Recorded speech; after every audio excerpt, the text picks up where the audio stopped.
जब सुने के होई भोजपुरी गाना बस बजे के चाही गाना।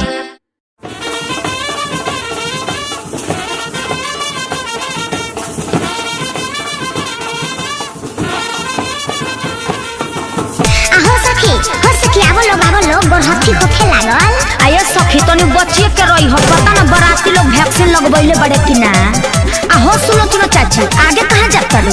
हई समझी भरवा से पूछो कि वैक्सीन लगबैले बड़े कि ना। ना मानबो, चुप ना रहबो, हमसे कहीं पूछो तर तू ही पूछो ना।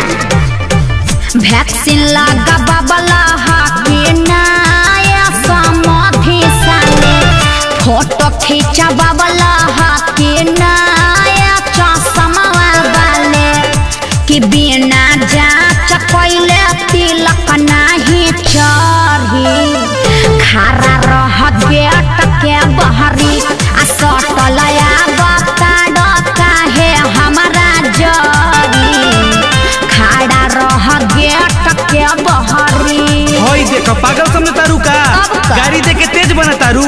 हइलो सुना हमार जवाब।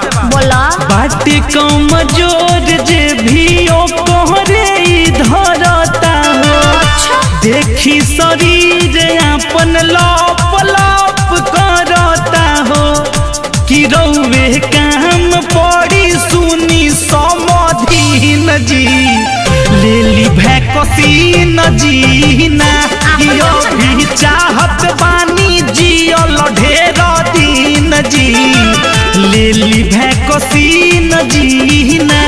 हर जगह हाथ में लग रहा है, हटो हम दैया पे चढ़ जाएंगे, हटो हटो हटो हटो। अरे कौन बना हो? अरे सखी देखो ना कैसे चलता।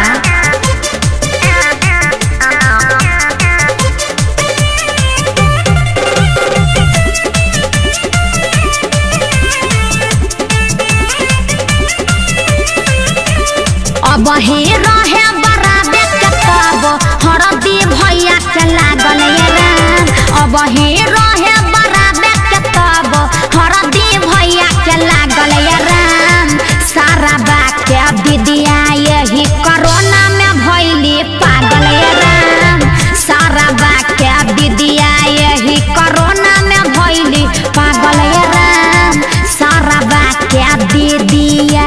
ए मोनू भाई जवाब दो। गाड़ी दिहलो गाड़ी सुना कुछो ना बा कोरोना में, गाड़ी दिहलो गाड़ी सुना कुछो ना बा कोरोना में, बाबू सोना के तू ले ले जात होखबू कोना में, बाबू सोना के तू ले ले जात होखबू कोना में, बाबू सोना के तू ले ले। देखो ठीक ना होई, हमार पर्सनल मैटर को मत जा। ओहो अपना बेरी लहर उठे लागल, बर्दाश्त करो तनी। बात पता ना कौन गौवा के हवसन, साफ छुछुरे हवसन का। ए मोनू भाई ई लड़किया बड़ी बोलतिया, साफ वही में कहिया का। जा लोग भाग जाए, बड़ा भीड़ लगा दे। दुल्हा लेके लोगा बा 50 गोये लाऊबा, दुल्हा लेके लोगा बा 50 गोये लाऊबा, आ कैसे साढ़े 300 ले आइल बाड़ा हो, आ कैसे साढ़े 300 ले आइल बाड़ा हो। अपने ही भीड़ लगैले बहु जतवन, अजी अपने नेवत रही न लेके बाड़ू लोग 250, अपने नेवत रही न लेके बाड़ू लोग 250, ताना ऐसे हमारा के जान मारहो, सब वैक्सीन ले अजी लेता। ताना ऐसे हमारा के जान मारहो। एक तो दोनों बाप बेटा वैक्सीन लगवा के नई खो जाएला, ऊपर से कानूनी बतियावता रो। बियाह करवावे आइल बड़ा, जा बियाह करवाबो। देखो मुंह संभार के बोला, तोरा बहिन के करवावा तू ही बियाह, हम चलनी। कि बिना जांच कइले तिलक नाही चढ़ी, खरा रह गेट के बहरी आ सटलया